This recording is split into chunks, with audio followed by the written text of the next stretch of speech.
When I was a scout, my scoutmaster was Mr. Harmon. All the scouts still refer to him as Mr. Harmon. As far as we were concerned at the time, as when we were scouts, he was Hercules. Nothing could stop Mr. Harmon, and he was always out in front of everybody, you know, helping.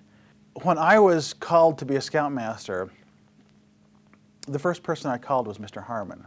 I said, Mr. Harmon, how do you be a scoutmaster? Because to me, he was the epitome of being a scoutmaster. There was one camp out when I got a little older I didn't go on. I had a little brother, his name was Joel. And they went to hike the Pony Express Trail out by Tooele. And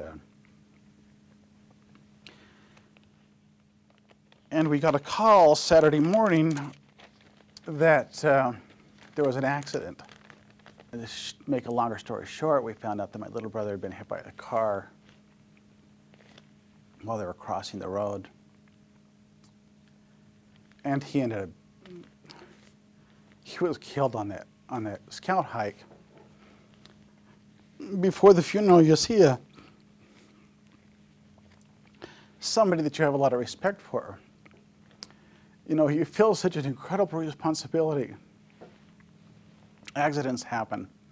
People do the very best they can do, but accidents will still happen. When I say he was Hercules, because of the different things he did, where he took care of, like you feel like he could perform a miracle, but you know, they really can't. How he managed the scouts at the funeral and things like that. One thing that I think that being a scout leader does,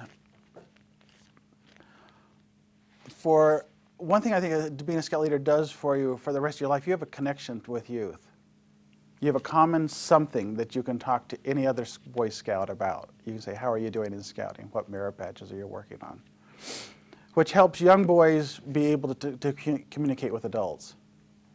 It's so easy for them. It's a hard thing for them to learn. It's kind of sometimes scary, but having had experience in scouting, having got my eagle, having gone through the merit badge routine, having had that experience, having been a scoutmaster, prepared for different camps, you have something common with anybody that is a Boy Scout.